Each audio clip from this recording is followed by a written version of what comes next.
জি, আমি মোহাম্মদ তারেক। আমার বয়স এখন 19 বছর, সেকেন্ড ইয়ারে পড়ি। তো আমার সাথে যে ঘটনাটা ঘটেছিল বা যে সময় ঘটেছিল, তখন আমি ক্লাস 3-তে পড়ি। বয়স তখন খুবই কম, আমার তখন 2000 সাল চলে, 2013 সাল। আমার গ্রামের বাড়ি রাজশাহীতে। তো আমি যে গ্রামে থাকি, গ্রামের নামটি হলো দর্শনহাট। গ্রামটা ছিল খুবই ভয়ানক, মানে দিনের বেলায় অনেকগুলো জঙ্গল ছিল আশেপাশে। সেই জঙ্গলগুলোতে দিনের বেলাতেও মানুষ একা যাইতে ভয় পাইতো, এতটাই ভয়ঙ্কর ছিল। 2013 সালের ঘটনা। আমাদের গ্রামের বাড়িতে একটা দোকানও ছিল, গ্রামের মানুষ সবাই মিলেমিশেই থাকতো। তো একটা সময় আমাদের বাড়ি থেকে 2টা বাড়ি পরে একটা দাদি ছিল, তার ফ্যামিলিও ছিল, কিন্তু তার ফ্যামিলির সাথে বন্ডিং সম্পর্কটা তেমন ভালো ছিল না। ফ্যামিলির ছেলে, তার ছেলে মেয়ে তার কথার অবাধ্য ছিল। জামাইটা নেশাগ্রস্ত ছিল। তো বাড়ির সেই দাদি ছিল তার ফ্যামিলির মাথা। তিনি তার ফ্যামিলির খরচ বহন দায়িত্ব সব এর উপরই থাকতো। বিষয়টা হচ্ছে ওই ফ্যামিলির সবকিছুই আপনার দাদি করতো? জি, আমার দাদি করতো। আচ্ছা, তারপরে তো তার চিন্তা ভাবনা হলো যে ছেলে মেয়ে তো আছেই, একটা তো বাড়ি করাই লাগে। তো তাদের মাটির বাড়ি ছিল, মাটির বাড়িতে ভাঙতে হইব, না ভাঙলে তোর বাড়ি হইব না। পরে সেটা ভাঙার জন্য সে কি করলো, তার ছেলে মেয়েকে বললো যে বাড়ি তো একটা করতেই হবে, তে বাড়িটা ভাঙতে হবে। তো তার ছেলেরা হয়তো ভাবছে যে বাড়িটা ভাঙলে হয়তো তার জমি দিবে না, এই মনে করে তারা তাকে সাহায্য করে না। তো দাদি রাগ করে একাই বাড়িটা ভাঙার কাজে লেগে পড়ে। বা একটা বড় বাড়ি ভাঙতে তো একা মানুষ অনেকদিন লেগে যায়। পরে এই করতে করতে অনেকদিন কাজ করে বাড়ি ভাঙতে শুরু করে। ভাঙতে ভাঙতে লাস্ট মুহূর্তে, শেষ মুহূর্তে একটাই বড় দেওয়াল। বড় দেওয়ালের তিনি তো বুঝে নাই, এই জন্য তিনি নিচ থেকে খনন করা শুরু করছে। তো নিচ থেকে যখন খনন করা শুরু করছে, একটা সময় হয়েছে কি দেওয়ালটা শূন্যের উপর ছিল।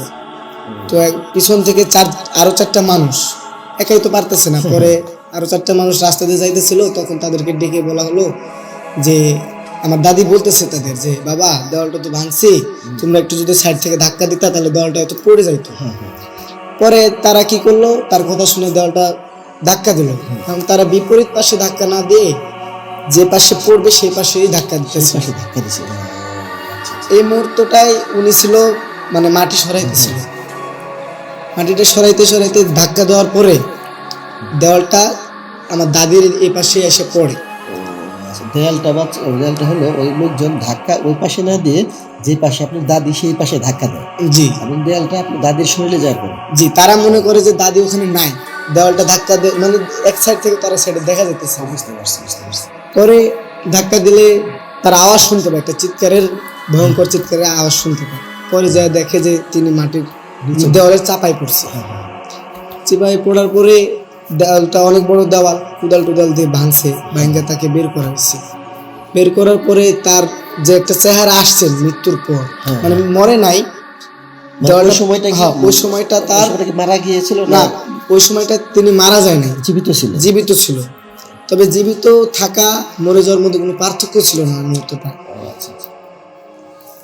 তার চেহারা এতটা ভয়ঙ্কর হয়েছিল, এই যে চোখ, ডান চোখ আছে না, ডান চোখটা আপনার খুলে নিচে ঝুলে গেছিল। আর এই বাম কান, এই কানটা আপনার কানের যে দুল থাকে, কানের দুল, এই দুলটা ছিঁড়ে পড়ে গেছিল, এক কান ছিল না। আর এই নিচের যে মাড়ি, দাঁতের শাড়িগুলা খুলে একদমই পড়ে গেছে নিচের চাপারিটা।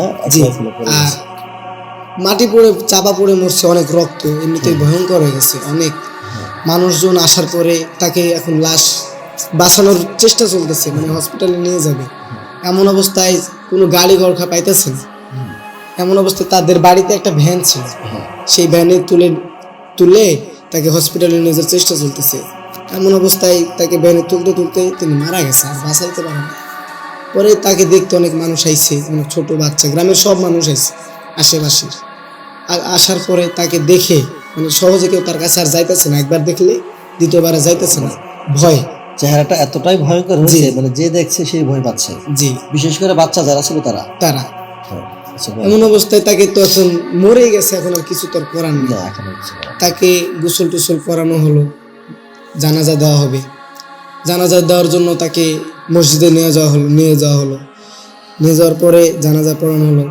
জানাজা পড়ানোর পর যে আবার লাশটাকে নিয়ে কবরে যাবে, কবরস্থানে, তো খাটি পাটির দরজাটা লাগানো হয়নি এমন অবস্থায়। মানে যে খাটিয়াটাতে তোলা হয়েছে, লাশটা তোলা হয়েছিল, ওই খাটিয়াটার যে দুই পাশে দুটা পাল্লা থাকে, যে পাল্লা থাকে, ওই মানে পাল্লা, এক পাশ লাগানো হয়েছিল না। হ্যাঁ, এক পাশে লাগাইছে, অন্য পাশে লাগানো হয়নি। আচ্ছা আচ্ছা। তো আস্তে আস্তে সবাই চারজন ঘাড়ে করে নিয়ে দোয়া পড়তে পড়তে যাইতেছে কবরের কাছাকাছি, মানে কবরের থেকে 5-6 ধাপ আগে হ্যাঁ, লাশটাকে নিয়ে যেতে যেতে হঠাৎ পড়ে গেছে। ও লাশটা পড়ে যায়। জি, খাটি পাটি থেকে হঠাৎ পড়ে যায়। এটা দেখে মানুষ আরো ভয় পায়, আতঙ্ক ছড়িয়ে যায় সবার মনে। কি করবে তারা বুঝতে পারতেছে না। পরে হুজুর গিয়ে সবাই বললো যে বুঝতে পারছে যে খাটি পাটির দরজাটা লাগানো হয়নি, এই জন্য পড়ে গেছে, ভয়ের কিছু নেই। সবাই বলে বোঝানোর পরে লাশটা আবার খাটি পাটিতে তোলা হয়েছে। এভাবে যাওয়ার পরে লাশটাকে কবরস্থানে নামানো হয়েছে। মনে করেন সবাই দোয়া পড়তেছে। এবার যে বাঁশ উপর দিয়ে যে বাঁশ দেয় ছাউনি হিসাবে, বাঁশটা দিতেছে, বাঁশ দিতে তো কবরের ভিতরে একজন লোক থাকা লাগে। অবশ্যই। তো যে লোকটা থাকে ওটাও আমার সম্পর্কে দাদা হয়। মানে ওনার সাহস অনেক সাহসী লোক ছিল। আবার মনে করেন কবর খনন করলে উনি আগে শুয়ে দেখতেন যে কবরটা ঠিক আছে নাকি। জি, অনেক সাহসী। তো উনি ভিতর থেকে বাঁশ দিতেছে, একে একে সারি করে বাঁশ বিছাইতে যখন শেষ মুহূর্ত, আর 4টা বাঁশ কিংবা 5টা বাঁশ দিলে কবরটা একদম ঘেরাও হয়ে যাবে, পরিপূর্ণ হবে। এমন অবস্থায় খপ করে কে জানে তার হঠাৎ পাটা ধরে, কবরের ভিতর থেকে কে যেন পা ধরে। জি, হঠাৎ তিনি ভয় পেয়ে যায়, কিন্তু কারো কাছে শেয়ার করেনি। পরে নিচে দেখার জন্য তিনি কবরের ভিতরে তাকায় যে কে তার পাটা ধরছে। তিনি তাকায় দেখে যে লাশের ডান হাত এবং আমার দাদার বাম পা। আমার লাশে মানে আমার যে দাদি মারা গেছে উনি ডান হাত দিয়ে আমার ওই দাদার বাম পা ধরছে। এটা দেখে তিনি আতঙ্কে অবাক হয়ে যায়, মানে আতঙ্কে ফ্রিজ হয়ে যায়, কথা বলতে পারে না। জি, জ্ঞান হারিয়ে ফেলে। সে যে একটা বাঁশ ধরেছিল ওই ধরা থাকা অবস্থায় দাঁড়িয়ে থাকে। তিনি মানে তার গতিশক্তি, স্থিতিশক্তি কোনোটাই কাজ করে না ওই মুহূর্তে। পরে অনেক মানুষ বলতেছে যে তুমি বাঁশ বিছাও। তিনি আর কথা শুনে না, কারো কথাই উনি কান দিতেছে না, জ্ঞান হারিয়ে ফেলছে। পরে এমন অবস্থায় যে দাদার বউ মারা গেছে, ওই দাদাটা কবরের ভিতর একটু তাকিয়ে দেখে যে তার বউ মানে যিনি মারা গেছে ওই দাদিটা তার পা ধরে আছে। এটা দেখে তো আরো সবাই ভয়ে কি করবে বুঝতে পারতেছে না। তারপর একটা হুজুর দোয়া টোয়া পড়ে ওই দাদার জ্ঞান ফেরালো, বের করার পরে যেভাবে হোক তাকে দাফন করা হলো। লাশটা দাফন করে সবাই যে যার মতো বাসায় ফিরলো। এখন আমাদের এলাকা, ওই যে আগেই বলেছি, আমাদের এলাকা এমনিতে অনেক ভয়ঙ্কর বলতে এলাকাতে লোকজন কম, জঙ্গল বেশি, মানে রাত্রে কেউ বের হয় না সহজে। আপনি আমাকে বলেছিলেন আগে, কিন্তু এখন হয়তো মনে নেই আপনার। এশার নামাজ পর সবাই ঘুমিয়ে পড়ে, কেউ আর বের হয় না। জি, তো আমাদের গ্রামে আমাদের একটা দোকান ছিল, মুদিখানার দোকান, চাটা বিক্রি করতাম। তো দোকান বন্ধ করতে করতে রাত 9টা-10টা বেজে যেত। তো যে দাদাকে পা ধরছে ওই দাদা অসুস্থ, মানে ওই দিনের পর থেকে সে অসুস্থ হয়ে পড়ে। হুজুর প্রতিদিনই তাকে ঝাড়া দেয়, পানি পোড়া খাওয়ায়। আস্তে আস্তে তিনি সুস্থ হয়ে ওঠে একটা সময়। পরে আমি দোকানে, তখন আমার আব্বা আলুর প্রজেক্ট করতো, মানে আলুর জমি করতো অনেকগুলো। তো আলুর জমি করার জন্য তিনি বাইরেই থাকতো, বাড়িতে কমই থাকতো। দোকানটা আমি চালাইতাম।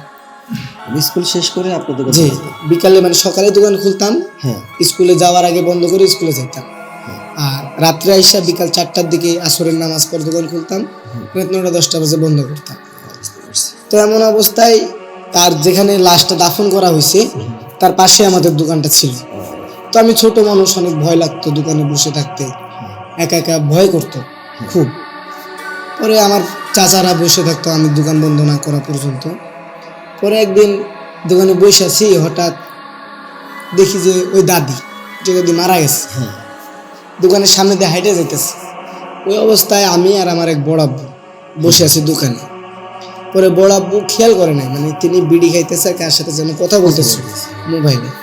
পরে আমি দেখতেছি যে ওই দাদি একটা বদনা হাতে কইরা নিয়া হাইটে যাইতেছে সুন্দর। আমি কিন্তু মনে করেন যে কল্পনা বা এমন কিছু না, আমি সরাসরি দেখতেছি আমার নিজের চোখ দিয়ে। মানে এটা কোনো কল্পনা ছিল না আপনার, আপনি সরাসরি দেখতেছেন আপনার দাদি একটা বদনা হাতে করে নিয়ে আপনার সামনে দিয়ে যাচ্ছে। তখন রাত বাজে 8:30 কি 8:45 এমন।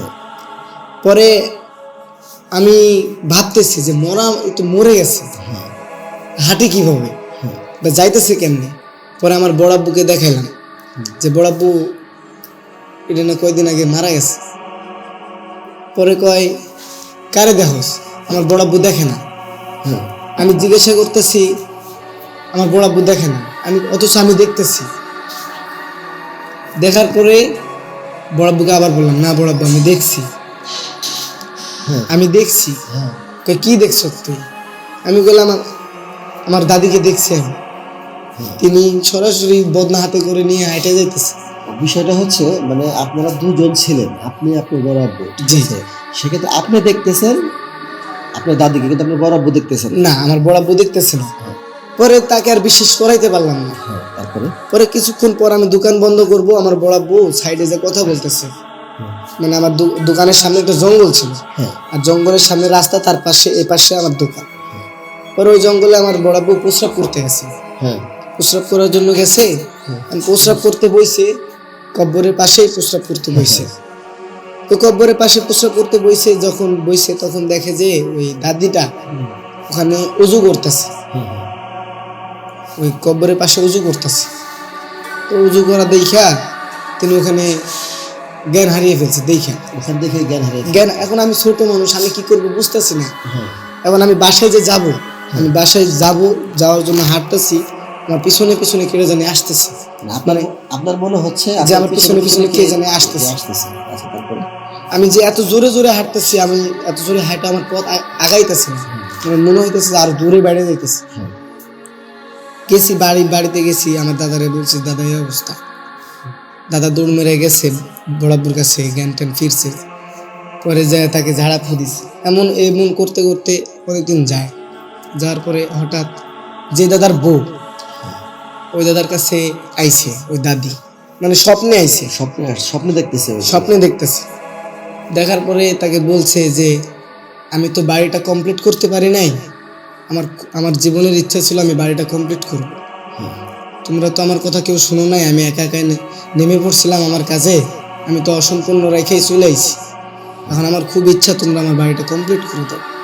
তো এটা বলছে, এটা জ্ঞানী গ্রামের লোকজনের কাছে শেয়ার করছে যে এইভাবে বলছে। পরে আবার আরেকদিন, আমি তো প্রতিদিন দোকান, যেহেতু ব্যবসা প্রতিদিন খোলাই লাগে।